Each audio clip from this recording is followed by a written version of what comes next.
Mencari ilmu adalah seperti mencari rezeki. Rezeki itu adalah nafkah untuk zahir. Ilmu itu nafkah untuk batin. Maka orang kedepua benar nafkah batin. Orang kedepua sama-sama macam lebih kurang nafkah zahir. Nafkah zahir untuk dunia harta.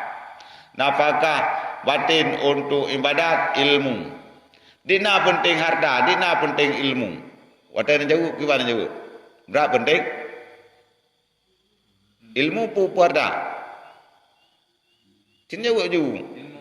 Ilmu tak wajib untuk ibadat. Trek udah roh kerang.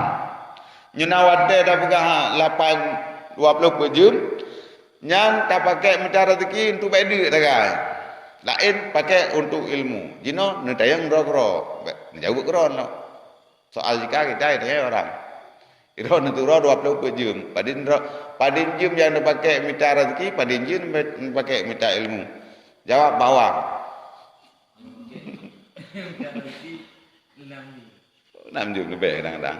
Ilung jangan 10 jam. Long. Jangan 12 jam. Hai damkah kedai dari pukul 7, pukul 10 malam datuk kedai padin jam. Pukul 7, pukul 10 malam. 12 jam dah apa? 12, 15 jam eh.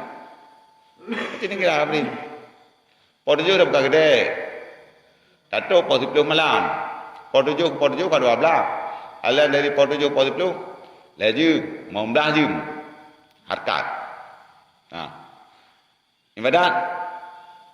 Naik ibadat katanya juga. Nyokai 15 jam dah pakai harkat.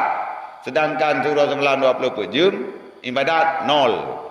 0 tambah 0. 0 kali 0 tambah dengan tetap 0. Lu kan wakron, wakron. Tapi ingin berobat. Kebutuhan ilmu dengan kebutuhan rezeki lebih banyak kelebihan ilmu. Cuma rezeki untuk kebutuhan udik kita katakan.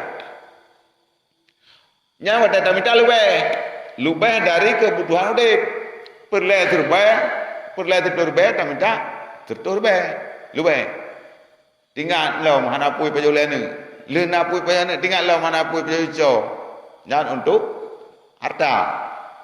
Sedangkan untuk ilmu beta perah ke cucuk menggeror